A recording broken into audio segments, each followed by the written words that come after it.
मी कोल्हापूर गगनबावडा महामार्गावर बालिंग्याजवळ उभा आहे। माझ्या मागच्या बाजूला बालिंगा आहे आणि या बाजूला दोनवडे आहे। त्या दोन गावाच्या मध्ये भोगावती नदीवर जो पूल आहे त्या पुलाजवळ मी उभा आहे। यासाठी उभा आहे की शक्तीपीठ महामार्ग जो जाणार आहे तो पूर्वेकडून येऊन या बाजूला असणाऱ्या कनेरी मठाला जोडणार आणि तिथून तो बुदरगडच्या दिशेने जाणार, परंतु बुदरगडहून कनेरी मठाहून ज्योतिबाला जोडणारा एक उपशाखा या रस्त्याची निघणार आहे आणि ती दऱ्याचे वडगाव, नंदवाड, बालिंगा म्हणजे इथं येणार आणि इथून पारडी, खुर्द, नेतवडे, केरली आणि या बाजूला असणाऱ्या त्या ज्योतिबा डोंगरावर। आता isakal.com आहे देशातील नंबर 1 ची मराठी न्यूज वेबसाईट। प्रत्येक अपडेटसाठी हा जाणार। आता हा सारा परिसर आहे तो सगळा सखल आहे। या पूर्वेकडून पश्चिमेकडे भोगावती नदी येते, जी चिखलीला गेल्यानंतर तिचं रूपांतर पंजिंगेमध्ये होतं। त्याचबरोबर तिकडून कासारी नदी येते। या कासारी आणि भोगावती नदीला ओलांडून हा रस्ता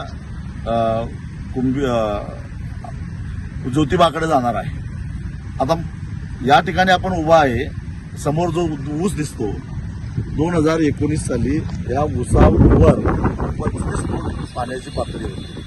म्हणजे जेमतेम मी ज्या ठिकाणी उभा आहे टेकडीवर त्याला पाणी घासत होतं। आता एवढा भराव हा कनेरी मठापर्यंत या दोन्ही नद्याच्या विरोधात टाकला जाणार आहे आणि फक्त नदी पात्रावर तेवढा पूर होणार। ह्याच्यापेक्षाही महत्वाची गोष्ट म्हणजे ह्या महामार्गाला जेव्हा हा शक्तीपीठाची उपशाखा ओलांडेल, खालून जाऊ शकत नाही कारण नदी पात्र आहे, गाळाची जमीन आहे, म्हणजे तिथे एक उड्डाण पूल होणार।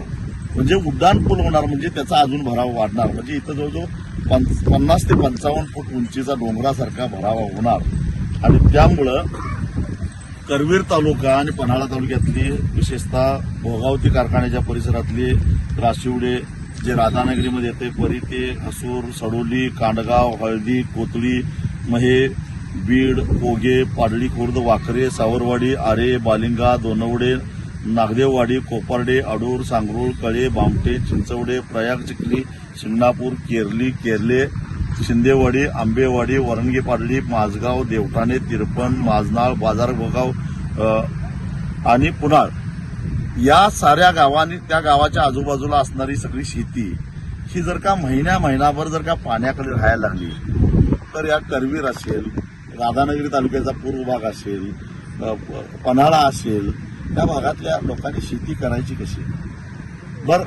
यांना शक्तीपीठ महामार्गाला एक शाखा काढायची होती तर ती पूर्व बाजूला काढायला पाहिजे होती। जिथून आता चौकापासून ज्योतिबाच्या दिशेनं येणारा जो काय राष्ट्रीय महामार्ग होता पुणे नागपूर रत्नागिरीचा, त्याला जोडायला पाहिजे होतं, परंतु हा नवीन रस्ता केला आणि या साऱ्या जवळजवळ 100-125 गावातल्या लोकांचं जीवनमान याने धोक्यात आणलेलं आहे। शक्तीपीठाला आमचा विरोध का आहे? केवळ शेतकऱ्यांच्या जमिनी जातात म्हणून नव्हे, तर शेतकऱ्याला शेतीच करणं अवघड आहे आणि जे खेड्यापाड्यामध्ये गोरगरीब लोक राहतात त्यांना महिनाभर घरातली भांडी कुंडी जनावरं घेऊन गाव सोडावं लागणार आहे। म्हणून आमचा शक्तीपीठाला विरोध आहे। बाबांनो, तुमच्या विकासाला आमचा विरोध नाही, तुमच्या भक्तीला आमचा विरोध नाही, करा भक्ती तुम्ही देवाची, परंतु आमच्या घरादारावर नागर फिरवून तुम्ही भक्ती कुणासाठी करताय आणि देव तरी प्रसन्न होईल का तुम्हाला? आणि मला वाटतंय की हे जे काही शक्तीपीठ आहे हे भक्तासाठी नाही, हे विकासासाठी नाही, हे अदानीच्या विकासासाठी आहे।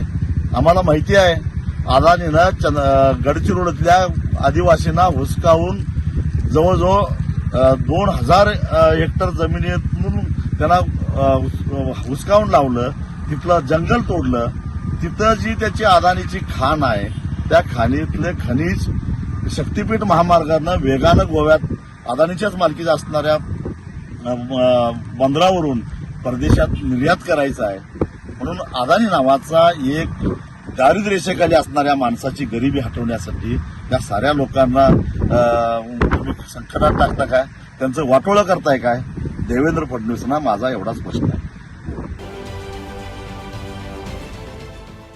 देश विदेशातील प्रत्येक घडामोडींचे लाईव्ह अपडेट मिळवण्यासाठी आता साम टीव्हीच्या सर्व सोशल मीडिया प्लॅटफॉर्मला लाईक, फॉलो आणि सबस्क्राईब करा. तसंच सर्व नोटिफिकेशनसाठी बेल आयकॉन प्रेस करायला विसरू नका.